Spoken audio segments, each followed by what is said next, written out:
Oke, jumpa lagi bersama kami di BNN Hobby. Jangan lupa klik subscribe, like, share, dan komen ya. Bagi Anda yang mau mengikuti rangkaian ini silahkan di screenshot untuk skema rangkaiannya. Oke, ini PCB langsung saya gambar menggunakan spidol permanen tanpa menggunakan sablon agar mempercepat proses perakitan, pelarutan, dan pembuatan PCB-nya. Oke, kurang lebih ukurannya ya 4 cm lah ya, 4 cm persegi. Ini kondisi sudah saya larut dan saya bersihkan spidol permanennya, tapi belakangnya lupa ini. Belakangnya lupa saya bersihkan. Oke, sebelum kita bor dulu ya untuk filter. Nah, di sini saya cutting untuk filternya. Bagi rekan yang mempunyai elko besar sekitar 10.000 sampai 22.000 mikrofarad tidak perlu membuat seperti ini ya. Ini saya ambil angka seperti ini karena untuk harga 10.000 mikrofarad dan 22 mikrofarad itu sangatlah mahal. Jadi saya membeli 10.000 mikrofarad yang saya paralel 20 ya, 20 piece, jadi total menjadi 20.000 mikrofarad. Jadi cukup murah ya kalau menggunakan elko ini. Kebetulan juga elkonya bukan yang terlalu jelek ini ya, lumayan bagus.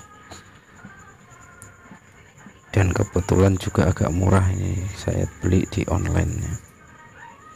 1000 mikrofarad 63 volt untuk voltnya. Ini saya paralel 20. Nah, ini 5 samping 5 sampingnya yang lagi 5 kali 4 gitulah ya. Jadi 20 piece.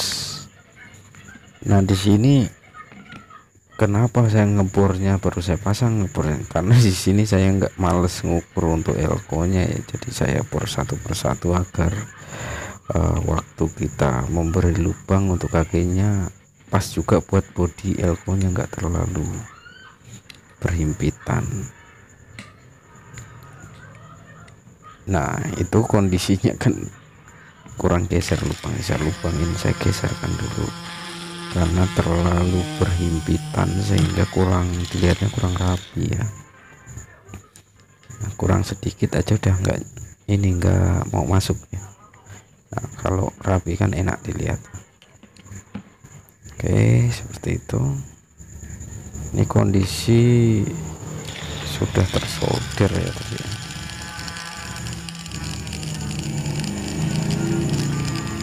Oke, kemudian saya kontrolnya drive-nya ini saya solder untuk adjustnya ya, rangkaian adjustnya saya mempergunakan seperti di rangkaian tadi, mempergunakan MOSFET.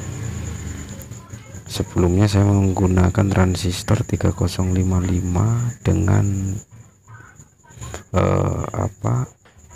IC 317 kalau nggak salah, LM317. Bagus juga sih, terserah kalian mau mempergunakan yang mana.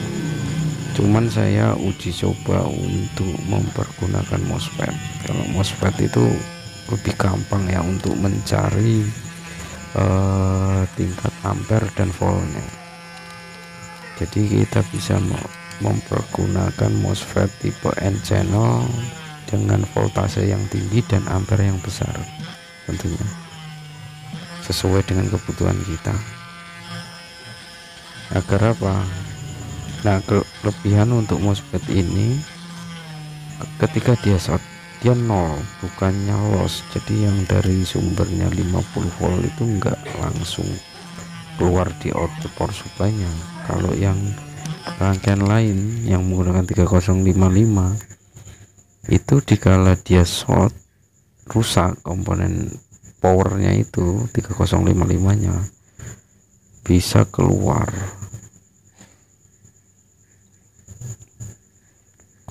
yang 50 volt itu keluar. Ini videonya terbalik ini. tak apa-apa ya. Untuk filternya saya solder dulu ya, nggak terbalik sih.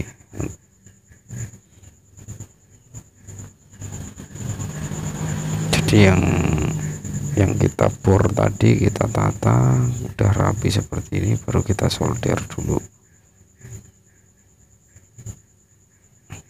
Ini yang filter yang saya bilang tadi, yang kali 20 piece, berarti 20.000 mikrofarad.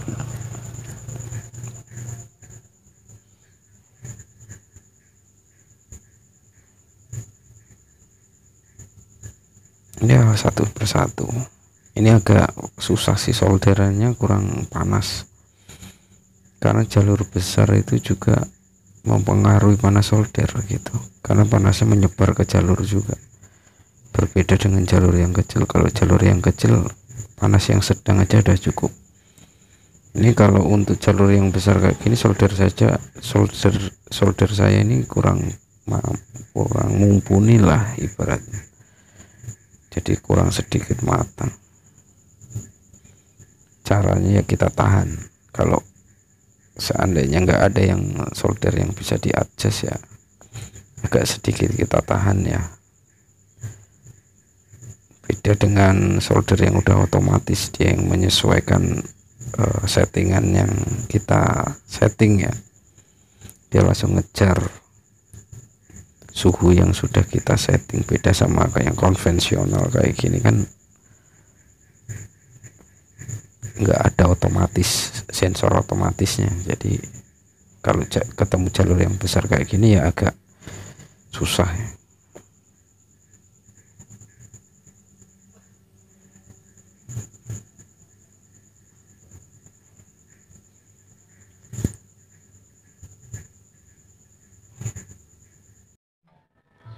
Wah, filter kita solder satu persatu.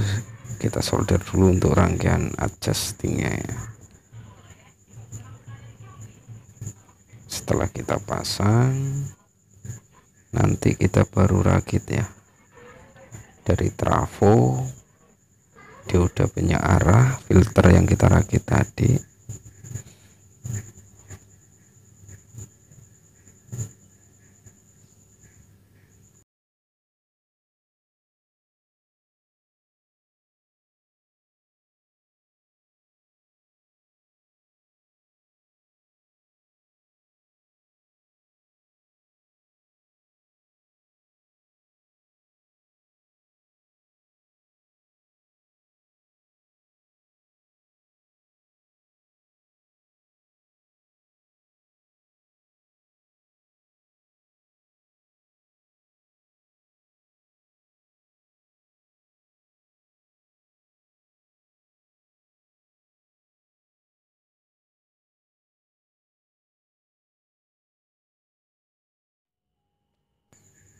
Nah, setelah semua terakit, kita install ya dari steker, masuk ke fuse, masuk ke trafo, trafo primer, yang sekunder ke searah ya, disearahkan oleh dioda kiprok gitu saya pakainya, atau dioda apa ya, dioda modul ya. Baru masuk ke rangkaian adjustingnya. Nah, kita langsung coba aja. Ini bukannya nggak bisa nol, ini karena multinya ini membaca untuk miliampere, milivolt gitu ya. Jadi dia bisa membaca di bawah 1 volt. Jadi kelihatannya kayak voltnya gede waktu di bawah 1 volt. Itu sebenarnya satuannya milivolt. Nah, ini sampai 0 berarti bisa sampai 0, di bawah 0, di bawah 1 bisa dia. Jadi di bawah 0 volt ya, berarti sekitar milivolt itu terbaca juga. Jadi tapi enaknya bacanya kita 0 sampai 50 volt. Sumbernya sekitar 52 lah. Dari filternya 52, terus masuk rangkaian adjust tadi ada penurunan sekitar 1 volt. hati-hati, ini saya tes untuk pengujian ampernya.